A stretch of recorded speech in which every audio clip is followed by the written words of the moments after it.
Our first speaker is my colleague, Maree Pardy. Maree brings her training in anthropology and gender studies to the analysis of gender, sexuality and culture in local and international contexts. She teaches in the International and Community Development and International Studies program at Deakin University. I'm very pleased to ask Maree now to talk to us and give us her perspective on the debates in localization. Thank you, Daniel, and welcome to everybody here today. So my talk is Listening for Localization. I'm going to be emphasising power and resistance in the international humanitarian system. I'm pleased that I just joined with Daniel in recognising that we are meeting on stolen lands and that the land I come from was and always will be Aboriginal land. So Listening for Localisation is part of a research project that I'm doing with my colleagues, Max Kelly and Mariana McGlasson. And we're really the research is focusing on the consultations among 23,000 global humanitarian actors, which occurred over the 2 years prior to the World Humanitarian Summit, which we consider was a process which began at some point to disrupt the outmoded power dynamics of the sector. The local actors, variously defined, voiced their concerns, experience and suggestions at these consultations for a more equitable and dignified humanitarian system. And the system, or the humanitarian elite, appears at some level at least to have listened to the voices, and that's what we're inquiring into in this research. So the research approach, we've conceptually framed the approach through the scholarly frames of political listening and organisational listening. And we're thinking about the new emphasis on voice and speaking, which has emerged, but we're also paying particular attention to listening. As part of our research, we've interviewed 19 of the participants who were involved in the consultations leading up to the WHS. These included humanitarians from the Global South, included international institutional actors, including people from the UN and OCHA that we've interviewed, and also internationals who are external to the UN, either in small non-government organisations or the large international ones. What I'm going to try and do very quickly today is, because this is a very large research project that we've just finished interviewing for, and we're just in the process of beginning to analyse all the data. What I want to do is just, in case I don't get to it all, is there are 4 things that I really want to cover. One, I want to talk about power and resistance and listening, so that nexus together. Secondly, I want to talk about voice and listening, so that will be a bit of a conceptual bit of the presentation that I give. Third, I want to give you some of the findings of what people talk to us about in relation to listening and the summit and the consultations.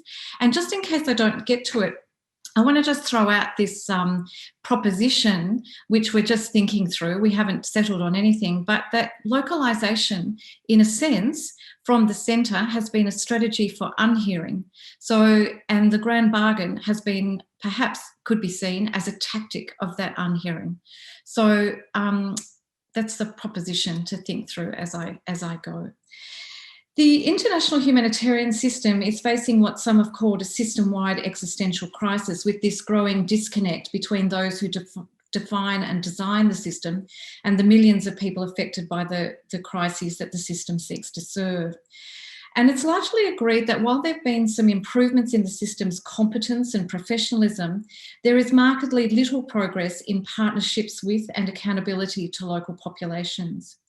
Humanitarian response remains a practice, in practice and in outlook, something which is done to others, not with them. And what's more, this something is done in the space of those others, in their very own space. These reform processes alongside this lack of meaningful systemic change is now an over-ritualised practice in the humanitarian system and continues to fuel the ire of those who call for a less paternalistic, centralised, hierarchical and colonising approach to international aid. And there is, it has to be said, a congealing rift between the international so-called providers and the local so-called deliverers of this humanitarian aid. The humanitarian system has been described here variously as an ideology, as a movement, as a profession, and all of this comes together as a political economy. It's also been described as a humanitarian club, an organised and hierarchical network which seeks to always reinforce its central position. In this sense, the demands coming from the South to this club might usefully, we argue, be conceptualised as resistance. Resistance along the lines of French theorist Michel Foucault's maxim that where there is power, there is resistance. The importance of Foucault's intervention here is an insistence on seeing power not only and always as absolute and intractable, but that power will always face opposition, defiance, subversion, and creative reformulation. But Foucault seeks also to invert this truism by saying not only where there is power, there is resistance, but where there is resistance, there is power. So we can utilise, he says, resistance analytically by looking at resistance as a chemical catalyst to bring to light some of the nature of those power relations, to locate their position and to find the methods that are used in order to maintain power. In our research, therefore, we've been thinking about resistance as a diagnostic of power and also how power changes. So we take the opportunity to consider resistance from the Global South as a form of voice articulated through the language of localisation. That is, we see that localisation did not arise or originate from the Global South, but it was taken up by them as a site of and tactic for resistance, becoming a space where they could continue to articulate and then make a set of demands directed towards a gang of institutions that coalesce into a business and industry and oligopoly. And while our examination of this resistance traces this speaking truth to power, the stress of our research falls on speaking, not on listening.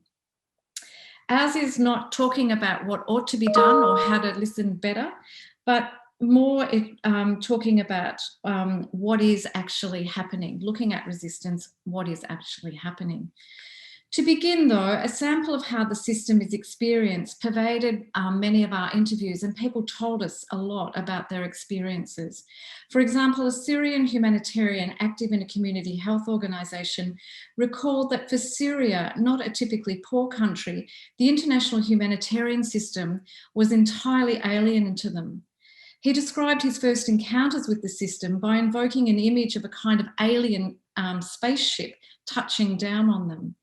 Working frantically with besieged communities, this interviewee described how the Syrians quickly engaged with this alien system, trying to learn about it in the hope that they might access some desperately needed resources. Getting to know the system, however, was really difficult, right down to the way information was available or not, and the manner in which discussions and dialogue occurred. The interviewee actually explained to us that most of the Syrians were activists, community activists working in the humanitarian space, and were used to engaging with difference and argument. So they were very comfortable doing that. And they were sort of trusting in that manner of speech, because they knew they were all working to help their communities. But basically, they said their experience was that they could cope with robust discussion, but that was not what they were finding from the system when they arrived. This activist recalled getting to know the system and finding it especially trying and non-communicative. He did, however, say that this was sometimes counterbalanced by people working within the system who were of the system, but who also shared this understanding with them. For example, he told us of one particularly lovely staff member who cautioned, don't rely on the IRC or the SARC because they are too heavy to be involved in listening properly. And so he described this system as a system of don't tell and don't listen. So yeah, don't tell, don't listen. I'm a bit behind with my slides here. So yeah, he said that basically they didn't tell them what they were doing. They were not listening to them in the time that they were trying to get to know them. This focus on listening, which is part of our research, is not something which is not new to the industry. And it's already, I've heard people talk a lot at this conference already about how we can listen better and who we should be listening to. And the sector itself has had a lot of experience with this listening in the past. In 2013, there was an article written by Lanson and Pfeiffer who discussed the humanitarian system as a system where there is characterised by dialectical deafness. They would refuse to listen to criticisms of their actions, ensuring a failure to respond to calls for accountability. In 2012, there was a big project undertaken that listened to 6,000 voices across 20 countries, chronicling a litany really of unmet expectations by people about the non-collaborative experience of humanitarian assistance and aid. In 2015, Oxfam's report, Turning the Humanitarian System on its Head, makes the link between the system's power relations and its incapacity. And in that report, it quotes a humanitarian practitioner as saying, "We listen to the people we serve because we have the money, staff, and expertise, not a listening, which really is actually about facilitating their engagement in solutions." And then in 2016, Christina Bennett criticises the Western-inspired system for its ongoing inability and refusal to let go of power and control. It's a system that she and others argue that needs to listen and not to tell.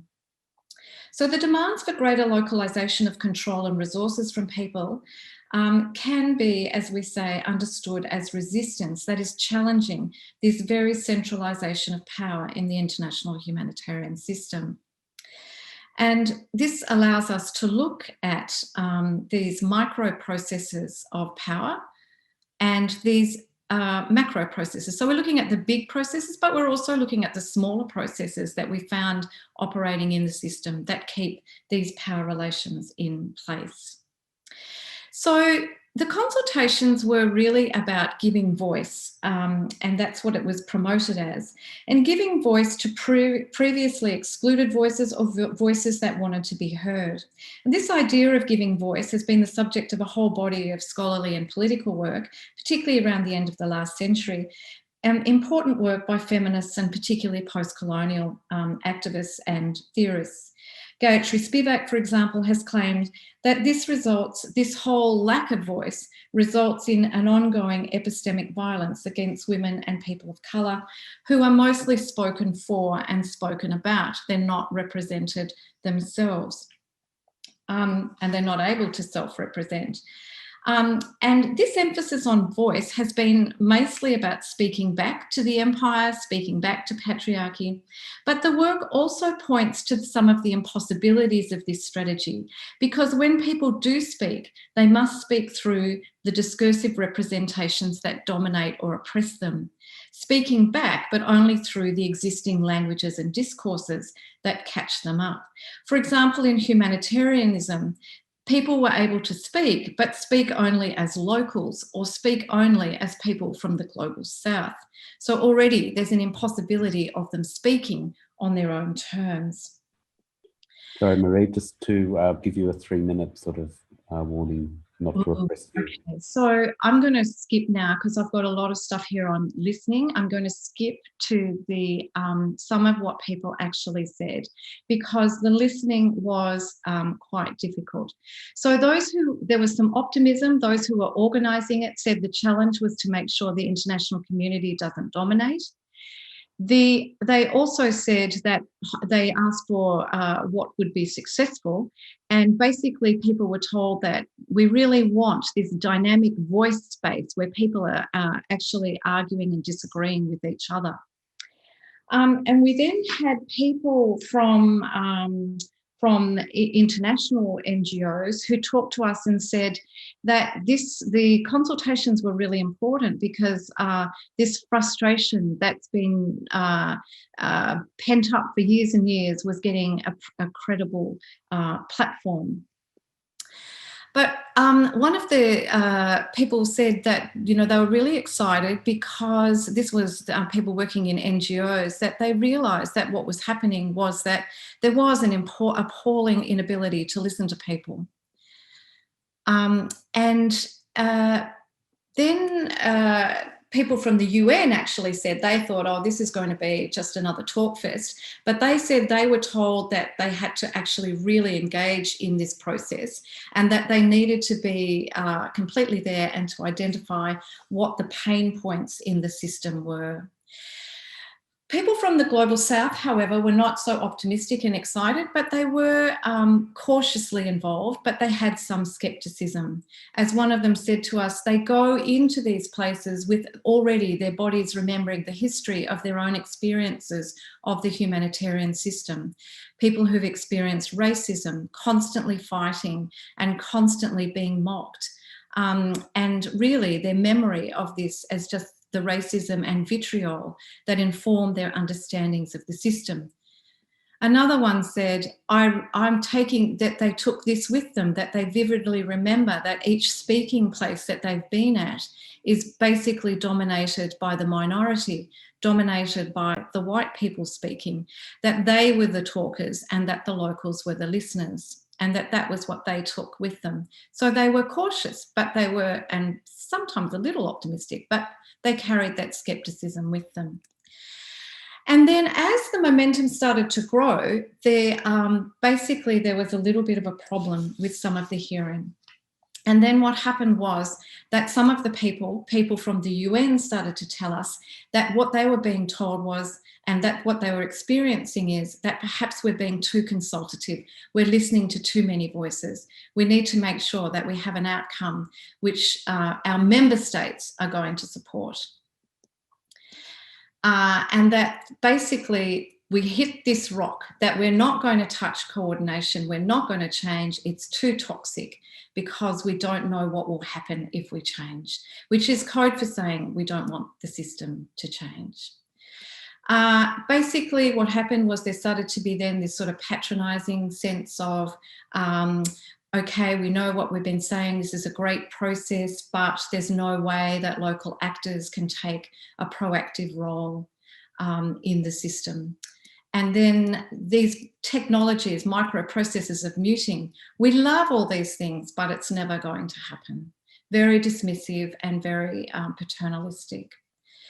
So in a sense, we've got a whole lot of this stuff where it says that the process hit a rock. And for us, that was also a very transformative and revealing moment. And it revealed a lot of the power that was in place. I just wanted to finish by saying that localisation in this sense was not something which the Global South really necessarily wanted, but it was a container for their resistance, and it was a container for them that was in a way packaged by the UN and handed back to them as a permissible way of speaking, a permissible strategy for resistance. And in a sense, the grand bargain was a designed way of actually disguising the dialogue as a monologue, except for the 25%, which they didn't really expect. But really the greatest story, which I'll tell later, but is that what was actually happening was that in this political space of localisation, people continued to resist, and they continue to argue for a less race, this system based on race and coloniality, using their tools and their languages, not the master's tools and languages. They understand that humanitarianism is a space which is not of transformation, but needs to be transformed. Sorry, thank you. Thank you, Maree. I think we've got just in 30 seconds. Could you just answer one question that has come up? And we'll save other questions for the end. Mariana McGlassland is asking whether you could talk a bit about the nexus you mentioned between listening and resistance reaction. So 30 seconds. Yes, so the resistance is basically we're looking at the resistance and localization and power as a way of saying localization was a space that was occupied by people as a form of resisting the power relations in the system. And what us examining the responses around the consultations was, what started to be revealed was not only the power of the system, but the ways in which this local resistance was being used creatively to transform, but not transform necessarily on the terms that the system wanted or expected to come from this process.